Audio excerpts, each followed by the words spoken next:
Thanks for coming. You can sit here, but Gelman comes back next week, and that's his seat. Gelman's seat? Yeah, well, you're much smaller than him, so there's plenty of room. So it's really nice to have you. Shabbat Shalom, good morning. Pop, you okay?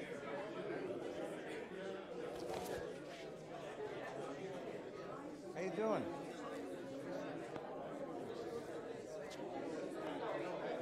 Let's go ahead and do this now and get it over with. I couldn't figure out how to lower it. Really? Yeah, I know.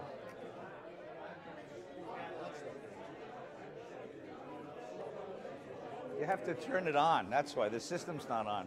For some reason, it doesn't go on the clock. So.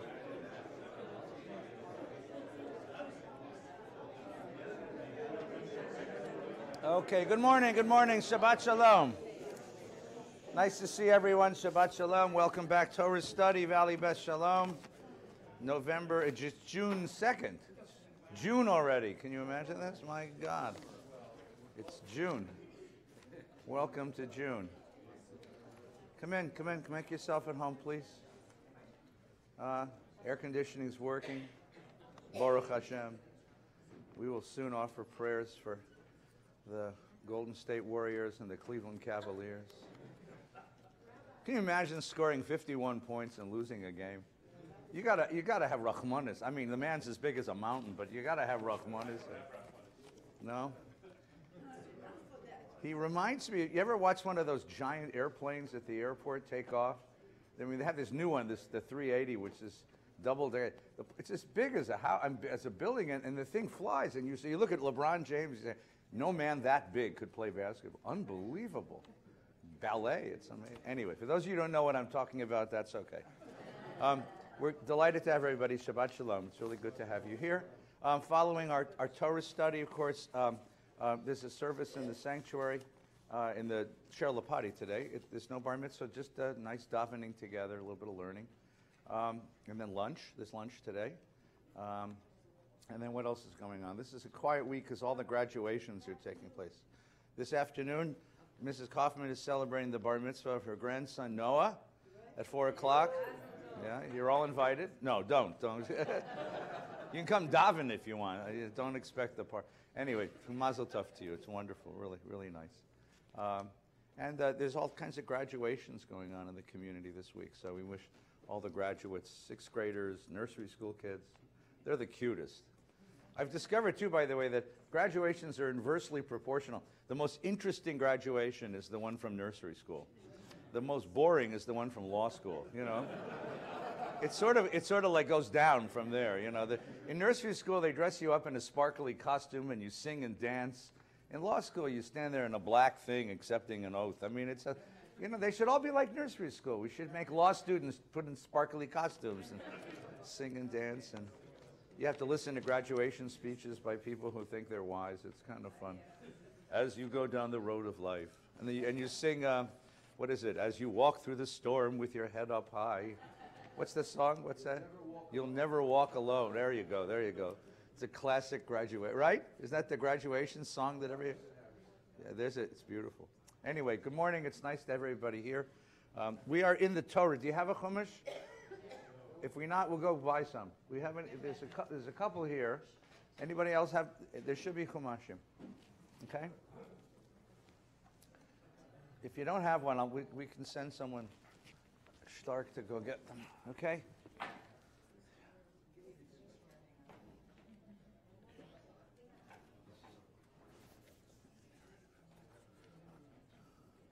Good. We're on page 747.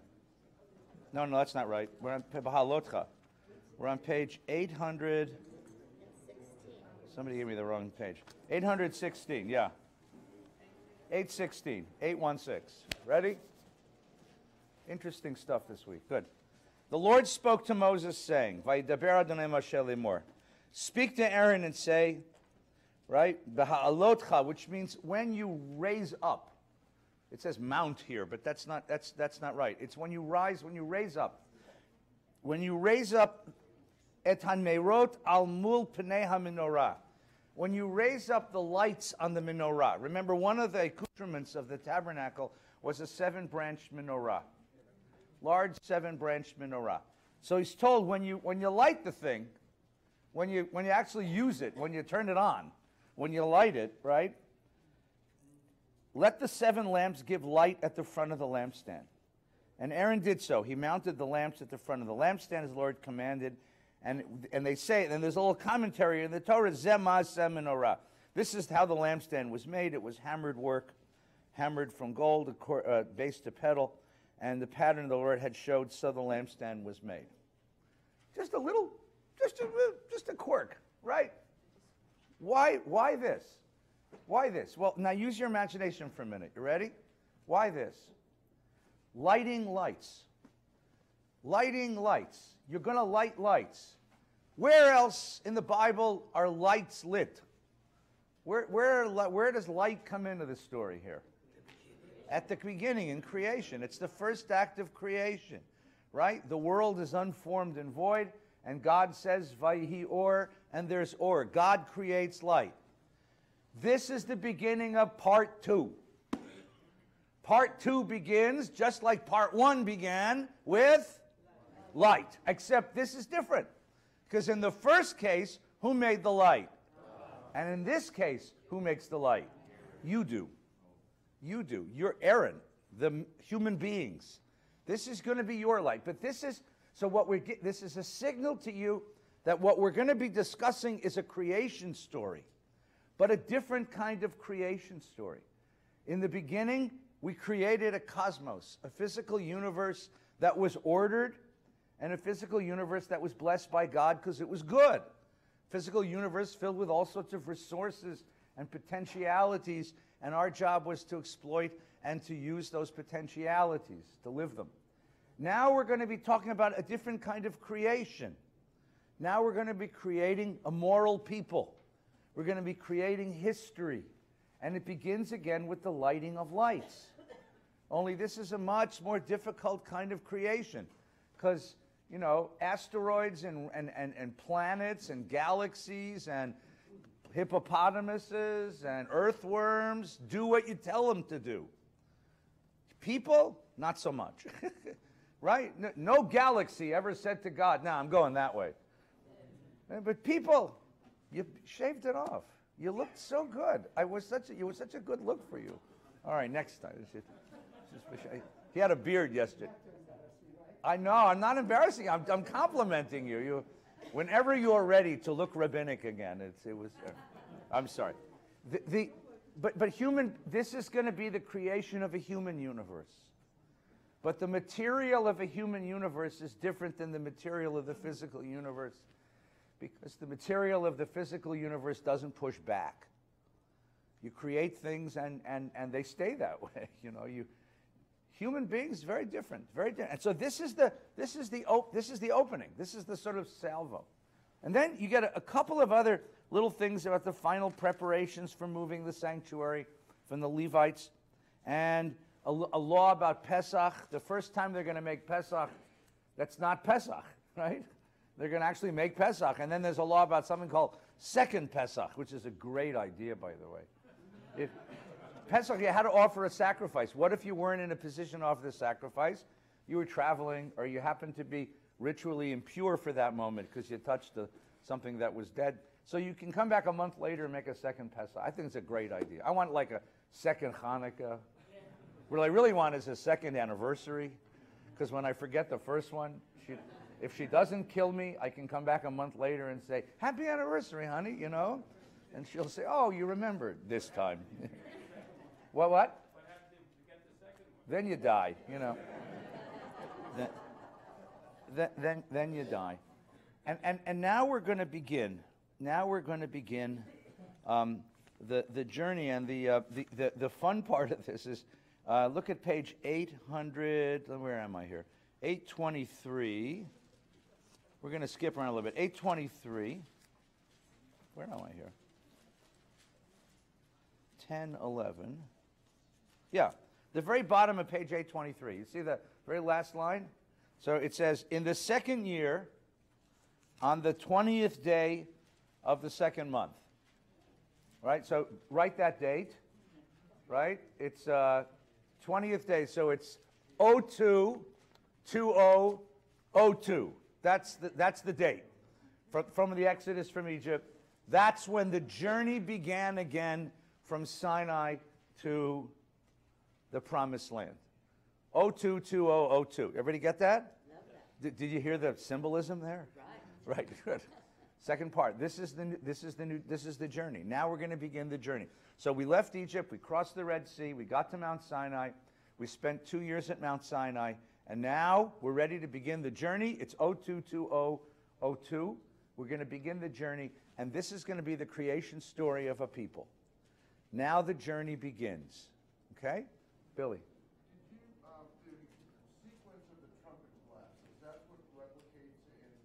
Yeah, that's where it comes from. Yeah, except we don't use silver trumpets. We use ram's horns, but that's where they got it from. That's a very nice question. So now here's the question. Here's the paradox, right? The paradox goes something like this. Can you lead a people to freedom? What does it mean to lead a people to freedom? Think about this for a second, right? Are they free if you're still leading them? And if they need you as a leader, are they ever going to be free?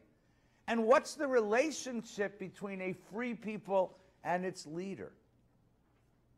What is leadership in an environment of freedom? I know what leadership is in an environment of slavery. That's very clear. That's where we came from. But what is leadership in an environment of freedom? It's a sort of paradox, right? It's like in education where I was trained, the question of how do you teach people to think independently? See the paradox? Right? How do I teach you? How do I get you? How do I force you, make you, teach you, impel you, coerce you to think independently? How do I elevate you to elevate yourself? Anyone here a parent or a grandparent? How do you get kids to be independent? How do you parent children to be independent? Right? You see the paradox? So the question that the Torah is going to ask is, how do you lead people to freedom? What does that mean? What does it mean to lead them to freedom? And how do you do it? And what happens when it fails? And what's going to be the struggle of this leader who's trying to figure out, how do I lead people to freedom? What metaphor, what analogies do I draw upon to guide me in my function as a leader? Right? No one's ever done this before. Right? They have Pharaoh who told him everything, right? And then there's anarchy, but he doesn't know how to do this. Nobody knows how to do this. This is going to be a very interesting question, and how the people are going to respond to this. This is a very, very interesting question. All right, one more point, and then I'll get all your questions, right? And the Torah is going to use a metaphor. It's going to use a symbol. And it's such a subtle symbol, you won't even notice it until I tell it to you. And then you'll go, oh, yeah, it's a journey. The road. The Torah is a road story, R-O-A-D, a road story. The reason why you don't notice it is the journey, the road, is the most common and most powerful metaphor in Western literature. Think about how many books and stories and movies and poems are about journeys, right? The Odyssey by Homer, a journey story. Pilgrim's Progress, Chaucer, a journey story. The Wizard of Oz, a journey story. Lord of the Rings, a journey story, right? Exodus, it's a journey story. We use the road, the journey, right? Walt Whitman said on the open road, the great road. Jack Kerouac was on the road, right? On the road, the journey story. Tom Wolfe died last week, so if you remember the electric Kool-Aid acid test, that's a journey story. You're either on the bus or you're off the bus. If you didn't understand that sentence, don't worry. It's the wrong generation, right? It's a journey story. Now, why do we use, what does the road mean? The road is a metaphor, it's a symbol of the internal metamorphosis of a person and a people, of development, of growth, of learning, of life. Life is a road, right? Right? You're trying to find a metaphor to show how the person, how the group, how humanity, how the world is changing. And you use the Odyssey, the journey, as the metaphor, right? Dorothy goes from the land of the Munchkins to the Emerald Palace, in her effort to try to get home to Kansas. I don't know why you don't want to go home to Kansas, but that was the part of the end of the movie I never understood, right? She goes back to a black and white world. Remember that? Right? When the first time I saw it in color, we used to have a 12-inch black and white television, so we only got, that much. The first time neighbor got a color television, Oh my God, the witch is green, it was, and all of a sudden, like, the whole movie took on it. And the fact that they used Technicolor that was a cool thing to do. You know what I'm talking about? You use Technicolor for the Oz parts, and the Kansas parts are in black and white. And she goes back. And she goes back to that. And she's so happy to be back in that. And maybe because I'm a California kid, so like, why would you want to go back? Like, why would you want to live in a boring black and white world? She's going to get married and live on a farm and, and die giving birth to her 14th child or something, No, it's sad. I mean, now Frank Baum wrote all these sequels where she goes back. She had to go back. I mean, who could live in... Home. What? It's home. Yeah, but boring. Empty. In Oz, she was part of a moral struggle of good against evil. Of course, if you saw Wicked, it turns it upside down, but that's only in America, right? That's 21st century America. Anyway. It's the story of Dorothy's growth, right? It's the story of Dorothy's growth. Because what does she gain in the end?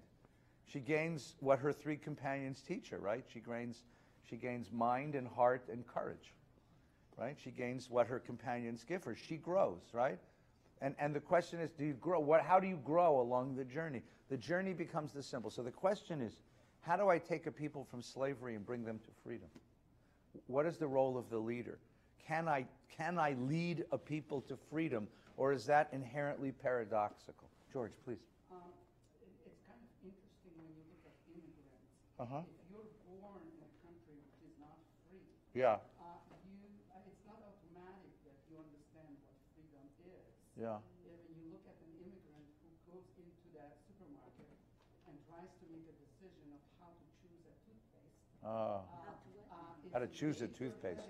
Problem. Right. And that's where you need a leader who says, you actually could choose any one of these toothpaste, and it's okay, but you do have to choose. Right. So George's pointing out, as an immigrant coming to this country from a completely different kind of culture, it presents you with a set of situations which you don't know how to navigate. So you stand in front of the toothpaste counter at the drugstore, and you don't even know how to make how do you make the choice? How do you make the choice? Baskin Robbins, right. 31 million flavors, vanilla. The most popular Baskin Robbins flavor is vanilla. And now that's interesting. Because Erich Fromm, the great psychoanalyst, social critic, Erich Fromm wrote a very important book called The Escape from Freedom, which is that freedom is a dangerous situation because it's indeterminate. It's indeterminate. And because it's indeterminate, it leaves us with a terrible sense of insecurity. And because of that, I run away from it. I don't want the freedom. So you get 31 choices at Baskin Robbins. The most popular flavor is vanilla. Seriously. The most popular flavor is vanilla. Second must be right? chocolate. Because I want what I know, and I know what I want, and I don't want to have to, I don't know about Fudge Ripple or, Now the problem, yes, but you see, the problem is that you live then in the black and white world of Kansas, That's vanilla. That's why Dorothy wants to go home, because home is predictable, and home is controllable, and home has guarantees of how it's all going to end up, and it's eminently a boring drama. But it's safe, and that's Erich Fromm's idea. And the immigrant who comes to this country and has to face both the astonishing, mind-blowing amount of choices, but also the indeterminacy of it all. How do I know what's going to end up? Who's in charge here? Who's watching out to make sure it ends up the right way? Nobody. That's the randomness of it. Yes, Ellie. But we still have only 2 political parties. Yeah, well, not even that anymore. Now we have Fox and MSNBC, right? So you have 2 political parties, and 31 flavors of ice cream. Yeah. This will be an interesting election, but I ain't talking about it now. So, but yes, please. What is the definition of freedom? That's a great question. Are we ever free? Well, are we ever really free? Are we ever absolutely free? What kind of freedom? You're going to see that in a minute. Wait, just give me 20 minutes. Because in 20 minutes, we'll get to that story where freedom suddenly dawns on these people. And as they begin to deal with freedom, it scares the hell out of them. And it starts with the simplest, in many ways, what George's analogy, George spoke about toothpaste. In this case, it's going to be standing in front of the buffet. You ever been in front of you ever been behind a person in a buffet line who stops and says, "Oh my God, there's so many choices." You'll starve to death. That's what's going to happen. You know, what? Well, that's one of the impulses, is to take one of each, right, and pile the. But there's a moment that you know. Yes, please. First of all, John Pinette, the late comedian, Uh-huh. did a whole routine on the buffet where he got frustrated about getting behind, where he said the whole part of the buffet is grab and go, grab and go. Yeah. But what I really wanted to make a point is Yeah. freedom is chaos. And if you see philosophers, you know, you're reading like Thomas Hobbes and the Leviathan, that, you know, life in the world of freedom, nasty, brutish, and short, and your major fear is violent death. And that's the theory as to why, you know, a strong tyrant-type ruler is put into place. It's only when you get into things like natural rights and John Locke that follows, Yeah. where there's any sort of civilization to that freedom. Right. Right. Well, what happens is poor Thomas Hobbes sees them guillotine the king. You know, they killed Charles II, and he says to himself, I'd rather, if I have a choice, if I have to make the choice, I'll choose civil order over civil liberty. Right? And that's Thomas Hobbes. Right. And then you get Locke, who comes along and offers you a different notion of what human government can look like, and Jefferson, who becomes the Talmud of Locke, and that's where you get this question. But even Jefferson, I mean, notwithstanding the play, the argument between Jefferson and Hamilton over democracy and freedom, you know, Hamilton was like Locke, like Hobbes, really afraid of giving the populace too much freedom, too much say, because he was worried about the rise of tyrants, right? So he wanted strong authoritarian government to prevent strong authoritarian government.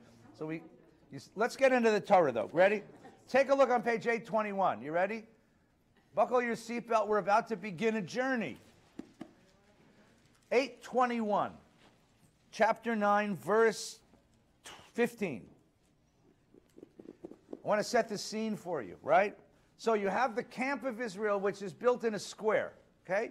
12 tribes, 3, 3, and 3. 3, 3, 4, 3, 3, 3, and 3. Around it, the Levites in the middle, okay? The Levites in the middle with the Mishkan. The altar, the sacrifices in the middle, okay? Right? And we're going to be marching in that order, as a square, as a phalanx, okay? And here's the story, right? On the day that the tabernacle's the Mishkan, that's the shrine of God that we just built in the desert. It's the one Harrison Ford found in a movie, right? On the day that it was set up, the cloud covered the tabernacle, the tent of the pact. So the tabernacle, the ark itself is kept in a tent, right? The tent functions as a sort of temple, okay? Portable temple. So as soon as Moses set it up and turned it on, this spiritual cloud, this mystical cloud shows up, right? This is kind of a cool thing to think about. This is great special effects. This column of cloud over the tabernacle. Everybody got that? Good. All right, got to keep that in mind. In the evening, it rested over the tabernacle in the likeness of fire until morning. Ah, yes. Isn't that great? It lights up. At night, it's a pillar of fire. So what is it? A ginormous nightlight. Okay? And in the daytime, it's a pillar of cloud. Would this tell you something? If you were an Israelite, would this give you some security? You damn right it would. Right? I mean, I have a button on my door that I push in a few numbers, and apparently there's a company somewhere, a guy with a car and a dog who's going to watch my house. But I wouldn't need that if I had a pillar of fire over it every night, right? If the rabbi's house had a pillar of fire by night and a pillar of cloud by day, you think anybody would steal my lawnmower? Right? Right? I mean, just think of this. Now, I want you to contrast that with the menorah we just built. Right? We just turned on the menorah earlier, up 2 pages earlier, right? But now you're getting God's light. This is God. So this thing is there all the time. Keep that in mind, okay? And whenever the cloud lifted from the tent, we could see it lift, right? The Israelites would set out. That was the symbol to get going, right? And at the spot where the cloud settled, the Israelites would make camp. So the cloud went in front of us when we walked. It was fire by night and cloud by day. And when it stopped, that's where we made camp. And that's where the tent was built. At the command of the Lord, the Israelites broke camp. And at command of the Lord, they made camp. They remained encamped as long as the cloud stayed over the tabernacle. When the cloud lingered over the tabernacle many days, the Israelites observed the Lord's mandate, did not journey on. At such times as the cloud rested over the tabernacle, but for a few days, they remained encamped at the command of the Lord, broke camp at the command of the Lord. At such times as what is this Torah trying to tell you? There was no freedom. There was no, yeah, I mean, you get this image like they were being led through the desert by this pillar of fire. That's really interesting, right? Whether it was 2 days or it keeps going on. I mean, look how much text is devoted to this very simple idea. Because you get a sense that the storyteller's reveling in this, right? Wouldn't that be cool? Ladies and gentlemen, wouldn't it be nice to have a pillar of fire lead you through life? I'm serious, you know? Especially since Which job should I take? Oh my God, look, the pillar of fire is over IBM, right? The pillar of fire is over Valley Beth Shalom. And when the pillar lifted, he left the shul. And the pillar moved on to Stephen Weiss, right? God for, you know, not likely, no. Wouldn't it be great? Every decision you have to make, a pillar of fire shows up and tells you, go ahead, marry the guy. Or don't marry the guy. Have the baby, don't have the baby, you know, move to the new house. Buy that vacuum cleaner, not that vacuum, you know? Wouldn't it be great to go to the buffet line and the pillar of cloud rested over the salmon?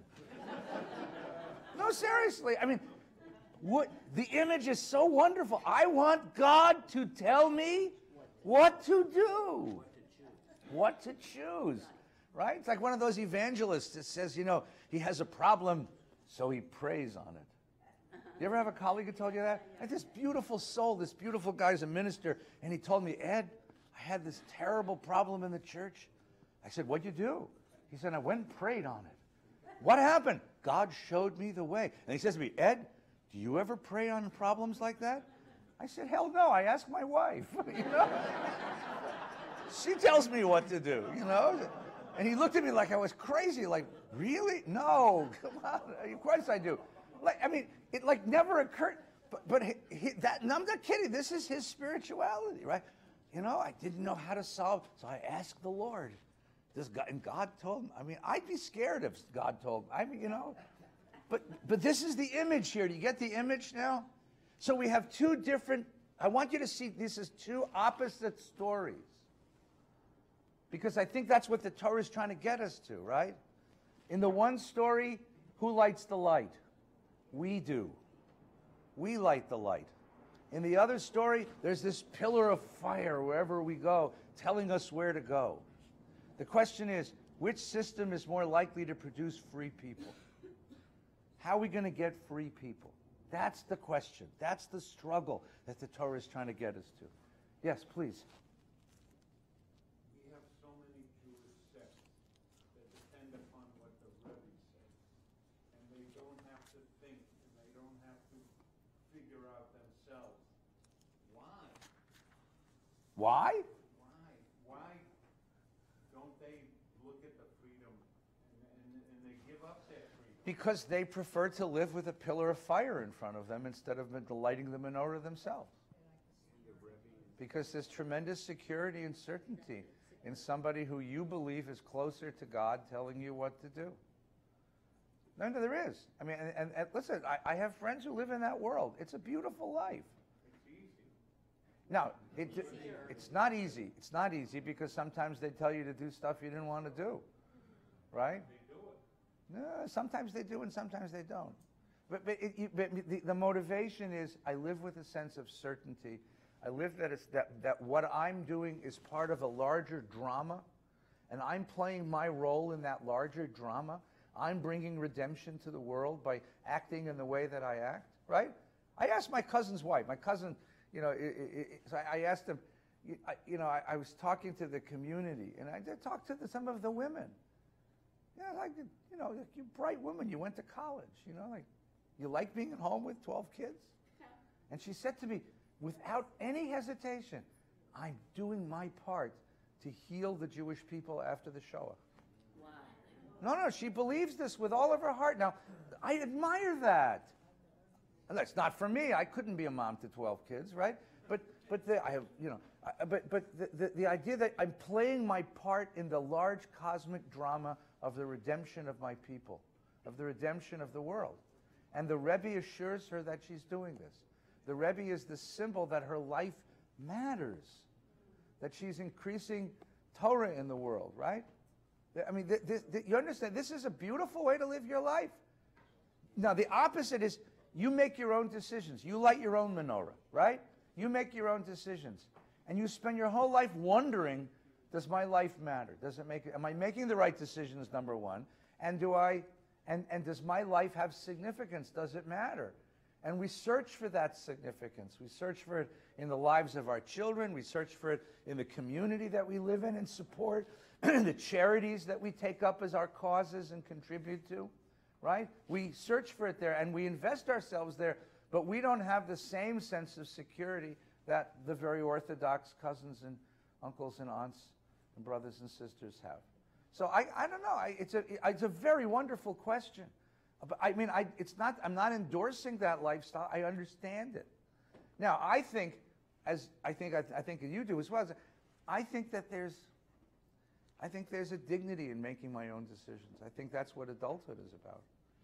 But I certainly understand the search for significance, the search for a resonance in the universe, and being able to look to a person who assures me that my life has a resonance in the universe, right? That's why if you ever go into Chabad home, there's a Rebbe's picture on every wall. Every room has a picture of the Rebbe, right? We once visited Crown Heights. Some friends lived there and invited us for Shabbos, and my son is walking around these houses. He says, and then every store has pictures of the Rebbe. No matter what the store sells, they sell pictures of the Rebbe, right? The dry cleaners sells pictures of the Rebbe. Pictures of the Rebbe with tefillin on and with tefillin off, and pictures of the Rebbe davening, and pictures of the Rebbe learning, and everyone's been so on. My son was 4, Rafi was 4. He said, "Abba, is he a rock star?" I said, "Yeah, you could say that." But I don't think it's Big Brother. I think it maybe, I don't know. I'm trying to justify this. Mini form of idolatry. All right, well, mini form of idolatry. They don't believe it's a mini form of. There are those who criticize. No. You're right. Put it this way. The reason I'm not saying you're right. I am saying you're right. My Litvak ancestors criticized Hasidism for precisely that reason. The Gaon of Vilna went to war against Shneur Zalman of Ladi. The Gaon of Vilna was the biggest Lithuanian rabbinic figure, biggest yeshiva learned guy. He went to war with the founder of Chabad for exactly that reason, because he said Rebbe worship is not God worship. And the Chabadniks came back and said, no, you don't worship the Rebbe, but the Rebbe is God's messenger in the world, bringing us truth. So this is the great critique of Hasidism. This is the critique of Hasidism. Now the problem is, let's be truthful, the problem is that the yeshiva world, the Litvak yeshiva world, ended up doing the same thing. Is ended up revering their rabbis to an extent, maybe not to the same extent as the Chabadniks or the Hasidim did, but they started revering their rabbis and making their rabbis into God men in a certain symbol. Look, I think it's natural. Look, you know me. We grew up together. We're friends. And I love being the rabbi of a shul and was taught well by my rabbis. There are times when people come to me and I realize that they don't want me to teach them Torah.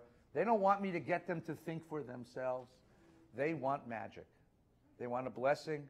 They think I have some kind of magic powers. And I feel so inadequate at those moments because I don't. I just have what love I have in me, to care and caring. I mean, I have what my teachers gave me, but they want something more. And I always feel terrible because I think they leave disappointed. They leave disappointed. And I can play along a little bit, A woman comes up to me after I did a wedding and she says, "Bless me, I'm looking for a husband." I said, "There's a really cute guy in the 4th row."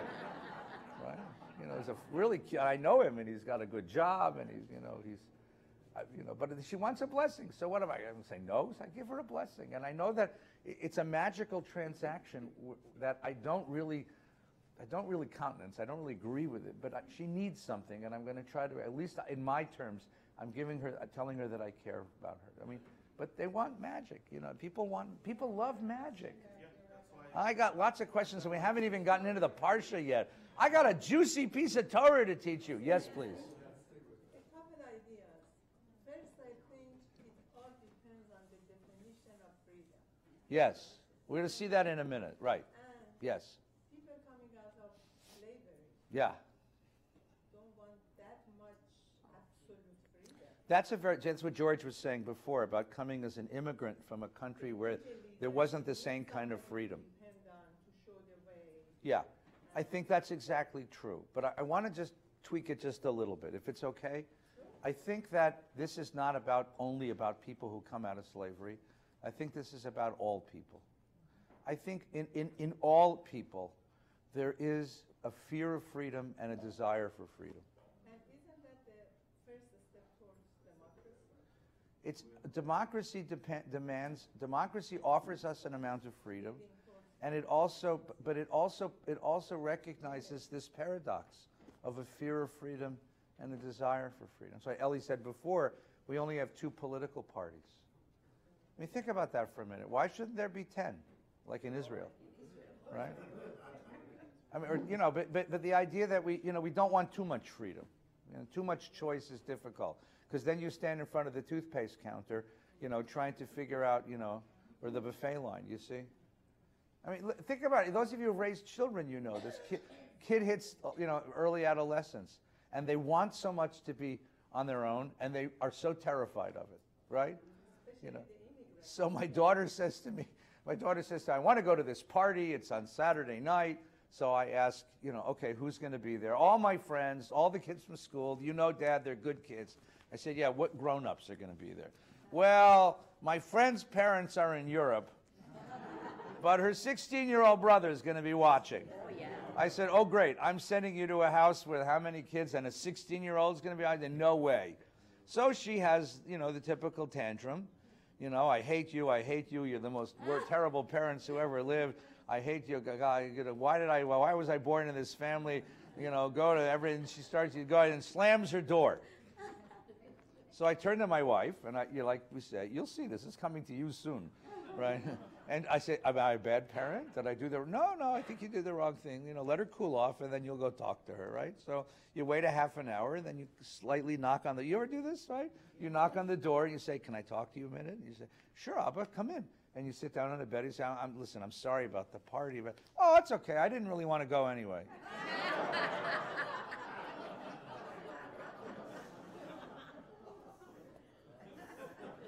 Right? Why? Because the kid's testing your limits and wants to know where the limit line is. And on the one hand, she wants to break through those limits, but on the other hand, she understands that the limits is the way that you say, I love you. And she wants the limits, because if you didn't have the limits, she would be unhappy. I mean, that's why that's the paradox of raising independently minded children. It's a paradox, right? It's a very difficult thing. Someone back here had a... Over there. Sorry, I'm so sorry. If you sit back there, it's very hard for me. My mother had eyes in the back of her head, but I inherited my father's physiology. Oh my God. Yeah. My question was, how about those families? They need the children friends. Yeah. Let them to grow up. Yeah, well, you see, there's two pathologies at work here. There's 2 different problems. On the one hand, you have the family that doesn't give the child any freedom, any room to grow, right? Any room to grow. And well, helicopter, but just the fear that if my kid goes on their own, it's a dangerous world, something bad will happen to them, you know. And then on the other hand, you have the opposite problem, which is the parent who offers no limits. The parent who wants to be the kid's best friend. And because the parent wants to be the kid's best friend, there's no limits at all. And the kid grows up with a deep-seated fear that maybe they don't really love me because they never set any limits whatsoever. It's when the parent dresses like the kid and acts like the kid and talks like the kid, listens to the kid's music, you know, and then the kid grows up with this sense of there are no limits, doesn't internalize the limit. But more than that, I think the kid grows up with this terrible sense of, you know, how much do they love me after all if they don't set any limits to protect me? And that's also problematic. Because then how does the kid ever set limits for him or herself? And that becomes, and in my case, I think that the second is as big a problem as the first, and probably more in our culture, right? It always scares me when I see, you know, little bar mitzvah girls and their mothers dressed in the same outfits, right? Not that there's anything wrong with looking beautiful. I mean, you should always look beautiful, but I think that the statement that I am my kid's best friend really scares the hell out of me. I don't think that's what kids need. I mean, they want a best friend. They need parents to be parents, not to be best friends. But that's really hard because that means taking on a certain authority in a relationship and understanding that freedom is something that has to be cultivated, and that by giving your kid limits, you're giving the kid actually the capacity to be free. There's a whole long sermon here, you know. But this I see a lot. I mean, this I see a lot. Let's go back to the Torah. Can we do that? Is that okay? I could go on. I mean, page 826. Now we're going to begin the journey. So again, we left Egypt, we went to Sinai, we crossed the Red Sea, we got to Sinai. We spent 2 years and 2 months and 2 days at Sinai. And now the journey begins. How did we know? The cloud lifted. The cloud lifted, it was time to go. You've been sitting here now for 2 years. You have to pack. Oh God, look at all the junk we accumulated. Who's going to carry all this junk? You know, throw it out, doesn't fit anymore, you know. And we're going to start the journey. And they marched from the mountain of the Lord a distance of 3 days. What does that mean, 3 days? 3 days is a dangerous number in the Bible because that's the half-life of a miracle. Okay? You'll see why in a minute. Is a day in the Bible? No, it's 3 days. It's mamish 3 days, right? The Ark of the Covenant traveled in front of them on that 3 days journey to seek out a resting place for them. Keep that in mind. Pillar of fire, Ark of the Covenant, they're following. Are we free yet? Wait. And the Lord's cloud kept above them by day. There's just this cloud above you, and they moved as they moved the camp. And now they just give you the song. And when the ark was set out, Moses would say, "Kumu Adonai ve'afutzo evecha ve'anusu misanecha mipanecha." And when it halted, he said, "Shuva Adonai revivot alfei Yisrael." Anyone recognize those words? That's in the Torah service, right? Now, why is it in the Torah service? This is just a quick bit of Jewish archaeological trivia. In ancient synagogues, there was not a built-in ark. The ark was just a niche in the wall, and the Torah was kept in a cart. It was a portable ark in ancient synagogues, and there would be a shamus, Yossi, right? And when the congregation sang, Kuma Adonai v'yafutzo evecha v'yanusu misanecha mipanecha, that was a signal to Yossi Dresner to wheel in the Torah cart. Get it? In other words, the synagogue replicated the desert generation's experience. And when we finished with the Torah service, we sang, Shuva Adonai Rivavot Alpei Yisrael. That was Yossi's signal to wheel it back into the closet. And that was how the ark was brought in. No built-in ark. Ark was portable. It was on a little cart. And we moved it in. How do we know this? Because we have synagogue paintings on walls in Syria, in Asia Minor and in Syria, and they have pictures of this, of Yossi Dresner. Well, in the 3rd century. Aren't they traveling that they cannot have a permanent? No, they're traveling, but what happened is when we built synagogues, we replicated this, and that's why these words were included into the Torah service. These words are included in the Torah service because the Torah service replicated the movement of the Ark of the Covenant through the desert. Get it? Okay, that's enough. Look at the next chapter, chapter 11. All right? Anytime you see a chapter 11 in the Bible, it stands for moral bankruptcy. No, I'm not kidding. It's true. It's very true. It's very true. Somebody wrote a paper on it. Every chapter 11 in the Torah is tsuris, right? It's moral bankruptcy. How many days are we from Mount Sinai? 3. How long were we at Mount Sinai? 2 years. What did we do at Mount Sinai? We talked to God. We built the Mishkan. What's in front of us? Pillar of fire. What's overhead? Pillar of cloud. What did the people start doing? Kvetching. The people took to complaining bitterly before the Lord. What do you mean complain? About what? What do you have to complain? You were slaves yesterday. You're on your way to the promised land, right? You get manna every morning. There's room service. I mean, they're kvetching. Why are they kvetching? Because they're Jews. Because this is what we do best. So, just for a moment, all of you who have pretensions to be leaders in the Jewish community, Norm was the president of Shul, Andy was president of Shul, right? Rabbi Tomsky's here. If you're a president of a Shul, you got to know this, right? You didn't redeem them from slavery. You don't have a stick that turns into a snake. You can't command manna to fall from heaven. And you think, and you wonder that they complained to you, right? Right? They complained. They complained. What did they complain about? But all it says, God heard and was incensed. A fire of the Lord broke out against them, ravaging the outskirts of the camp. The people cried to Moses. Moses prayed to God. The fire died down. That place was called Taberah because a fire broke out. Then you get the real complaint. You ready? Now you want to know what they complained about? They complained about they're Jews. What do you think they complained about? Food. The food isn't good. The riffraff on their midst. It's asafsuf, which is the rabble, the riffraff, right? Felt a gluttonous craving. Hitavu ta'ava. The Hebrews, they like, craving, right? And the Israelites wept. Everybody wept. What do they weep about? Oy, if only we had meat to eat. We remember the fish we used to eat free in Egypt. The cucumbers, the melons, the leeks, the onions, the garlic. Remember the midnight buffet every night in Egypt? Remember? With the chocolate fountain, remember? And the trays of pedophores for free.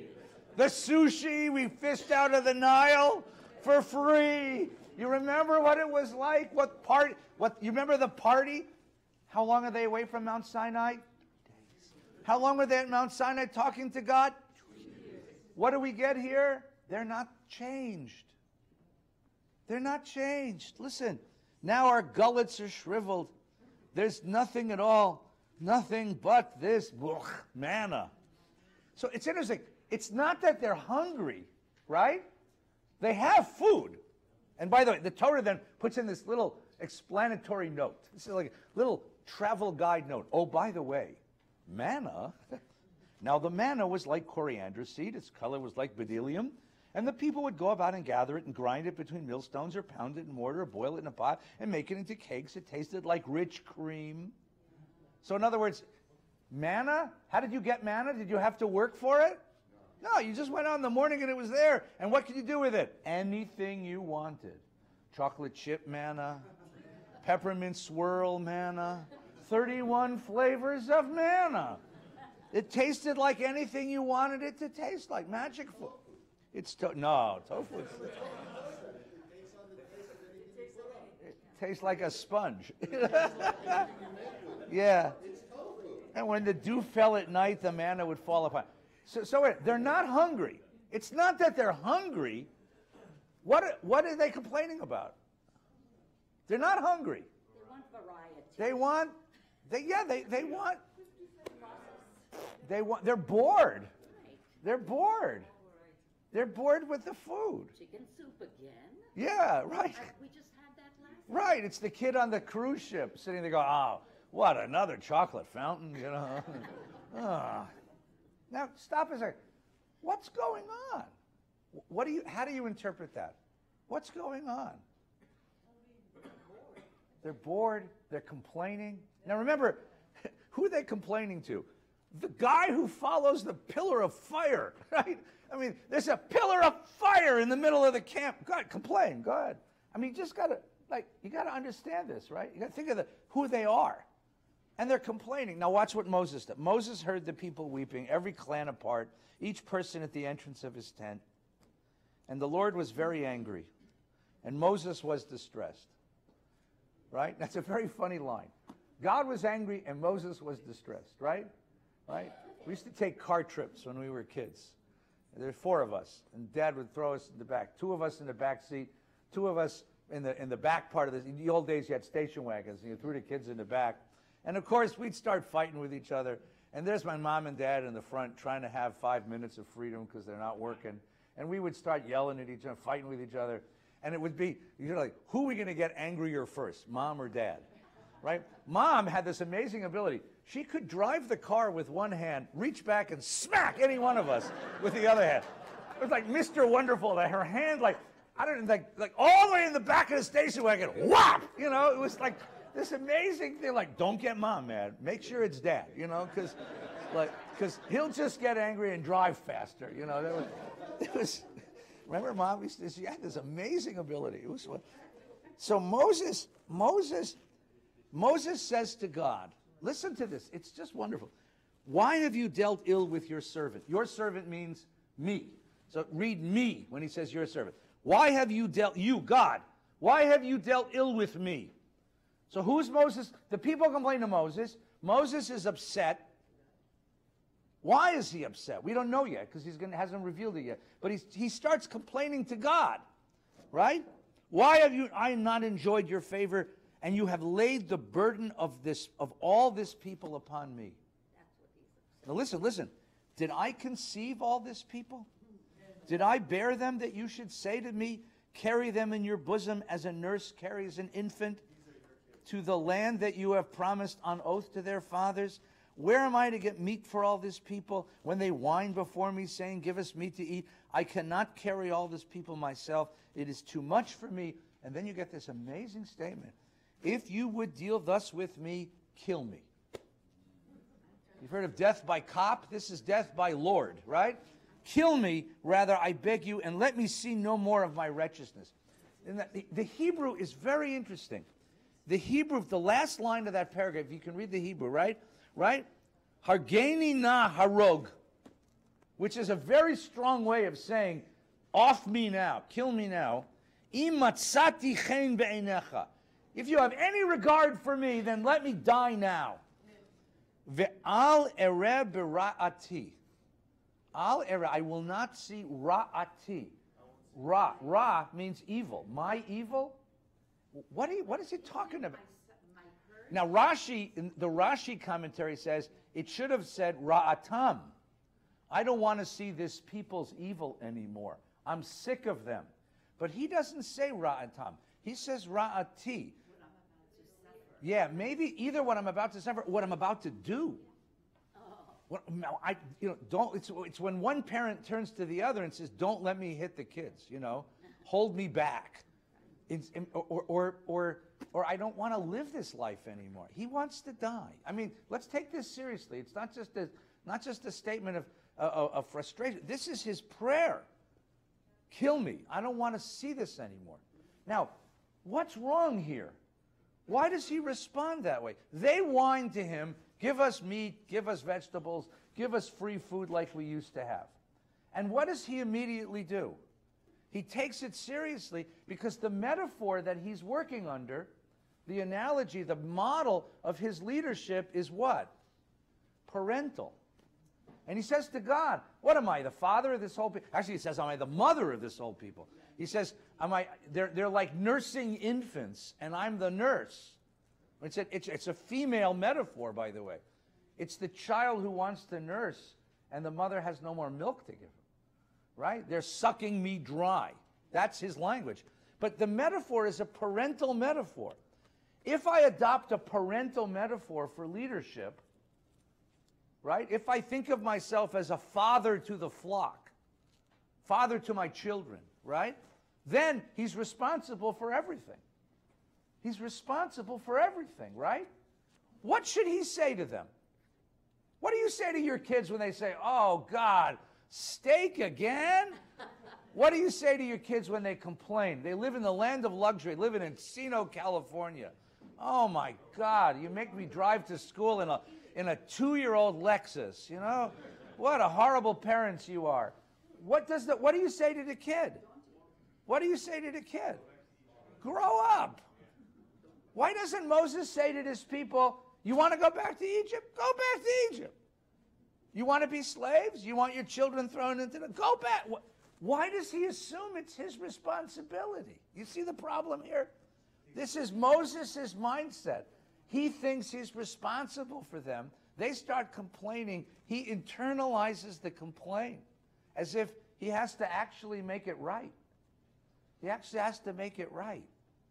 It's a really interesting transaction. You see the transaction? If he does that, what's going to happen? They're going to continue to complain. Because what's the one thing missing from them? Any sort of independence, any sort of maturity, any sort of responsibility for my own condition and my own existence. But he's put them in that position because he's played father to them the whole time.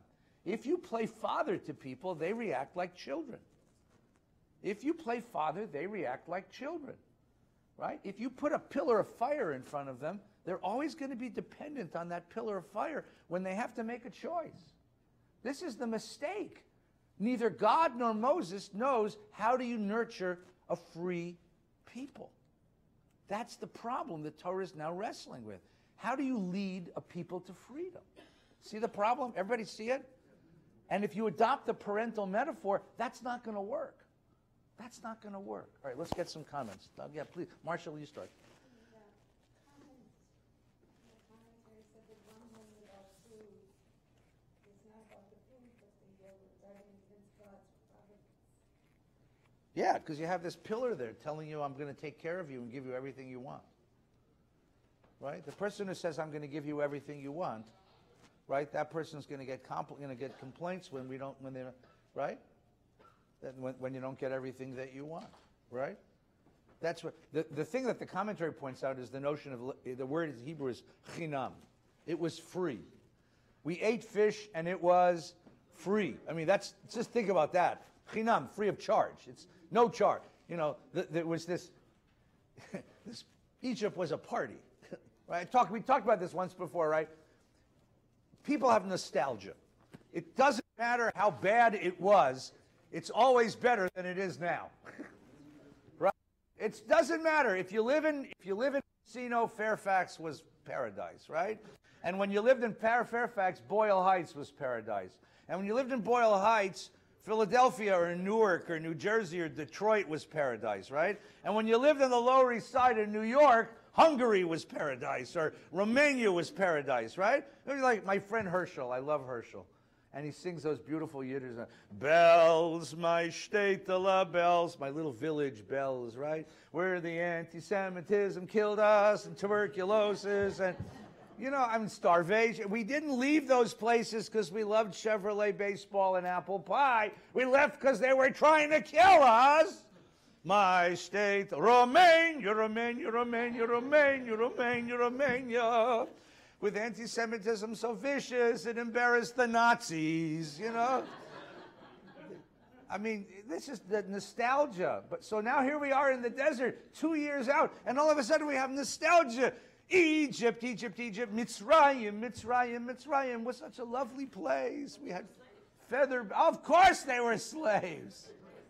But you see, that's nostalgia. That's how nostalgia works. Somebody said, you know, even nostalgia isn't what it used to be, you know? I mean, this is the problem. I mean, this is such a silly problem, right? This is such a silly problem. But that's what the commentary is pointing to. But I want to point to this deeper question of how do you raise independent children? How do you teach a people to be free? How do you teach a people to live with a sense of responsive? How do you get them to light their own menorah? That's how the Torah starts. Light it for yourself, damn it. Stop waiting for the pillar of fire to tell you how to live your life. Because as long as you're going to depend upon a pillar of fire, you're never going to be happy. Because you're never going to get everything that you want and you're going to blame it on them. And if the leader plays into that, that's what Moses is doing, he makes it worse. First of all, he's right. He can't possibly bear the fetching of this people. No person can. He can't bear it. Number two, he's not teaching them to stand up. So look at the solution. In a moment, we'll look at a solution that God comes up with. Yes? It seems the crux of everything you're talking about is self-knowledge, It's the inner journey. knowing what you want. It's the inner journey. But let's think for a minute. It's not just knowledge. You're right. You're absolutely right, of course. But it's more than knowledge. There's a deep sense of responsibility for myself. And it takes a certain amount of courage. Yeah, knowledge of your preferences so you can decide. Or values. Or values. Or, And then that reflects who you are, and that's right. rejection. Right. Is what makes it scary. Yeah. Right? My friend Mark Borowitz, who you all know, he's the rabbi at Beit Tshuva. He comes here very frequently because we're very, very close. And he tells me about the young people that he's taking care of at Beit Tshuva. And if I tell you that most of them come from very affluent homes. They were raised under there's a thing called the poverty of affluence.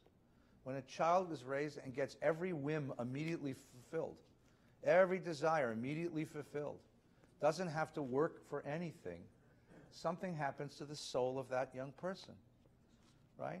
And after a while, either it becomes boring and they have to go look for chemical inducements to get them to feel something, or else they grow with a terrible sense of inadequacy and inauthenticity that they don't deserve anything. And to run away from that, the emptiness inside, they have to run to drugs. And I mean, you think like, you would imagine that ghetto kids would do drugs. That makes sense. I mean, you live in hell, you want to get out of it. But when you talk about Beverly Hills kids who live in hell, because they've never had that, you said, self-knowledge, courage, the sense of self, a strong enough sense of self to say, I want to light my own lights. I want to light my own lights. Right? Yes, sir. When you fetch and you get something in response to fetching, Yeah. it creates the incentive to continue to fetch. You think so? No kidding. I mean, I used to tell my kids, save it up to tell your therapist why I screwed up your life. That's right. I was the most unpopular person in my house because I said no. Still to this day, Douglas. Still to this day.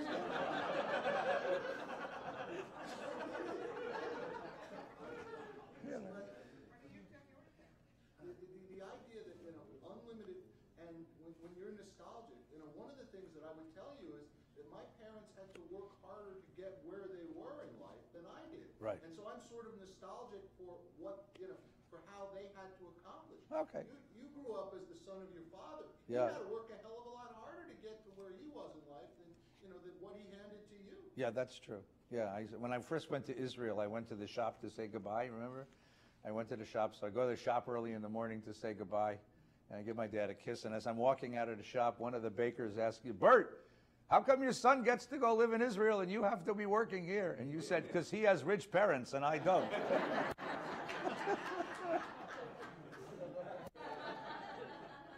No, but the best story, the thing you taught me once is, once in my sophomore year of college, I had a bad grade on a class, broke up with a girlfriend, and was having a terrible time, so I went home. I came home. Like on a Tuesday night, I came home. And I just said, enough, I don't want this. I don't want to be in college anymore, right? And did I tell you this story? Oh, I'm sorry. So what happened is so my pop sees me, I say, well, on the dinner table, Dad says, what are you doing home? I said, well, I've had enough of college. I don't want it anymore. And he said, okay. I said, you're not mad? He said, no, whatever you want. You make your own decision. It's okay. So I went to bed. At 3 o'clock in the morning, comes in my room and says, get up! And I said, what do you mean get up? 3 o'clock in the morning. He said, you're not going to go to school? You're going to work? Put on your jeans. So I put on my clothes and I go to the shop, to the bakery shop. And I had a job when I was I had many jobs. But the job I had was I washed. So you have a bakery runs on 3 shifts, right? So the bread guys are there all night. Jack, right? Jack would talk like this and drink coffee so strong it would melt the bottom of a cup, right? And Jack, he said, hey, sonny boy, what are you doing here? I said, I'm having enough of the cup. Good. And he like 400 aluminum pans, bam! And the kettle and the rotors, right? And I have to wash all this because the cake crew comes in 4 or 5 o'clock in the morning to start making the cake. Then I got to do 400 pans over again. Then the decorating guys come in. I got to do 400 pans over again. And I finish at about 5 o'clock in the evening. And Dad said, good day's work. Coming in tomorrow? I said, I think I'll go back to school. He said, okay. He said, let me see. You got here at 3, took an hour off for lunch. It's now 6. He gave me $20, $25. He said, another few dollars for gas. He said, good. See you at the end of the semester. No, but you learn a lesson from them. That was the philosophy of my class. My house was, you either make a living with your mind or with your back, right? And that was what I was taught, you know. But so that was his way of making me an independent person. So the question is, how do you raise independent children? How do you raise people to think for themselves? And I want to extend this higher because I want to make this political in the sense, how do you create an independent electorate? How do you create an independent nation? How do you create a nation of people who think for themselves? How do you lead people to that sort of independence of mind? Take a look at the Torah. I'm going to be crude about this because I want to finish. 8:29, verse 16. Everybody see that? God doesn't comfort him. You'd imagine God would say, okay, all right, you're right, they're terrible, let me kill a few of them. That's what he does elsewhere. Yeah. Tell me how it hurts, right? That's what my therapist said. Then the Lord said to Moses, gather 70 elders, whom you've experienced as elders and officers, bring them down in a tent to the meeting and let them take their place there with you. What's the solution to this? It's not conference, it's a committee, right. Well, a board of directors, right. What? It's not wives. This isn't wives. It's well, not that kind of partners. It's self-government. Let's build a committee of people. Let's build a community of leaders. Let's build a community of leaders who share with you the responsibility of leading this people. First of all, put an intermediary between you and the people, but more than that, let them lead themselves. Right? I'll come down and speak with you there. I'll draw upon the spirit that is on you and put it on them. You're not going to be the only leader. 70 will lead. Right? And he says, purify yourselves. Right? And then so the 70 come. And 68 come. 2 remain in the camp, Eldad and Medad. And all of a sudden they begin acting like prophets. And Joshua comes running in and says, there are these 2 lunatics in the camp. You want me to get rid of them? And he said, no, let the whole people. That's going to be the answer. You take a look at 8:31. 2 men, one Eldad and Medad, had remained in the camp, yet the Spirit rested on them. And they were among those recorded, but they have not gone out to the tent. And they spoke in ecstasy in the camp. And a youth ran out, tradition is it's Joshua, to Moses and said, Eldad and Medad are acting the prophet in the camp.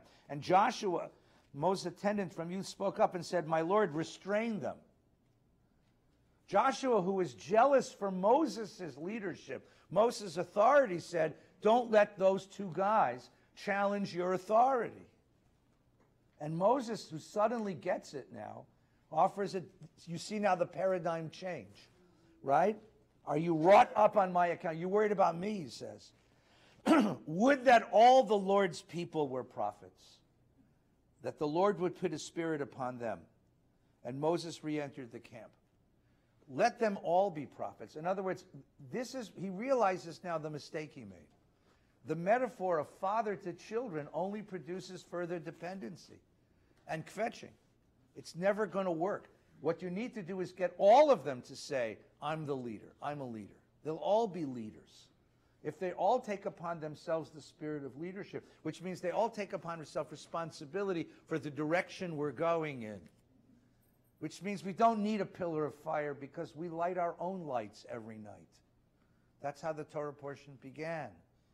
Then we can end up as free people. That's the only way we can end up as free people. Now there's one other hint to that, one other element to this, which I want to go back for him. Oh, by the way, and he gives them meat to eat, which is another story, but that you didn't need to know. I want you to go back to page 828. There's one other element to this story which I want to recognize before we finish. One element is this: were they all prophets? Let them all accept the mantle of leadership. In other words, let them all be Moses. Why should Moses be only one guy? Let everybody be a Moses. Let Let them figure out together, in a spirit of some kind of responsible consensus building, what the decisions of the community are going to be. Let them all take responsibility for this journey. There's one other element, though. Look at 8:28. Again, it's chapter 11, verse 10. Vayishma Moshe et ha'am bacho. Moses heard them all crying. And then the Torah says a really weird little thing. It just adds a little note, which is so innocuous, you miss it. Lemishpachtav ish lepetach ohalo. Lemishpachtav means everybody in his own clan. Ish lepetach ohalo. Everybody sitting at the entrance of his own tent. What's that mean? They were all complaining, and they're all complaining about the same thing, but they were all complaining individually. Right. Nobody was worried about what his neighbor had to eat. Nobody was worried about the welfare of the people next door, or the tribe next door, or the community. Everybody was worried about his own belly. Everybody worried about his own belly. If the first principle of an independent people is to spread authority so that everyone takes responsibility, the second principle is you're not going to have a free people until we learn to take responsibility for each other. For each other. The real problem wasn't the complaint. There's a midrash that points out that the problem wasn't that they're complaining about food. Food's food. It's a silly thing. It shows their insecurity. They were slaves. Their insecurity living in the desert. Get it. What was problem was, nobody said, my family's hungry. My neighbor is hungry. There's children in the community who are hungry. Everybody said, I'm hungry. There was completely self. And you can't have a community until people break out of the circle of their own tent and reach out and care for each other. Remember, we had one menorah, and the Levites lit that menorah for everybody. That light has to be everybody's light. That light has to be shared. And light is an interesting thing, right? Because light combines with light. You get this light and that light, and you create an aura of light. It's an interesting image of how you create a community of solidarity. So the two elements that Moses is beginning to learn about is collective responsibility and collective solidarity. This is how you're going to build a free people. This is how you're going to begin to move that people from here to there. Next week, we're actually going to arrive. I'm going to give you a preview. We're going to make it. In 1 week, we made it. We get there. What happens when you reach your dreams, but you don't want them? And that's going to be next week's story. Okay? Take care. Have a good Shabbos, everyone. Stay well. One little point Yeah. is that at the end, next week or whenever, at the end, he had to let them go and he stayed behind. And at the end, the parents have to let their children go. Yeah, there's a reason why he has to die at the end of